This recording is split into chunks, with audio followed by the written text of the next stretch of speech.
Ek is besig met die reeks oor die belangrikheid van keuses in ons lewens. En in die laaste paar afleweringe wil ek spesifiek praat oor die faktore wat ons keuses beïnvloed. Vandag spesifiek wil ek praat oor die feit dat ons waardes bepaal ons keuses. Nou luister wat sê die woord van die Here in Spreuke 22 vers 6. Daar staan: leer 'n jong mens om die regte pad te kies. En wanneer hy eendag oud is, sal hy nie daarvan afwyk nie. Die belangrikheid van 'n mens se opvoeding kan kwaliek oorskat word.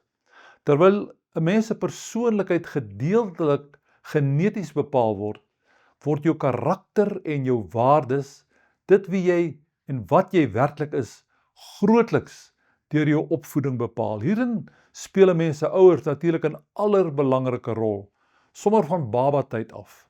Later in jou lewe kan onderwysers en die portuïergroep waarvan jy deel is ook 'n belangrike invloed, positief of negatief, op jou uitoefen. Maar dit sal grootliks bepaal word deur die fondament wat die ouers gelê het. Waardes is een van die belangrikste faktore wat mense van mekaar onderskei. Meer as ras, taal of kultuur is dit mense se waardes wat maak dat mense met mekaar assosieer. 'n Mens wil graag tussen mense wees wat jou waardes deel.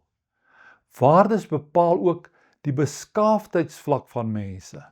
Mense kan baie geld hê en steeds onbeskaafd wees, terwyl die omgekeerde eweneens waar kan wees. Mense kan arm wees en steeds goeie waardes hê.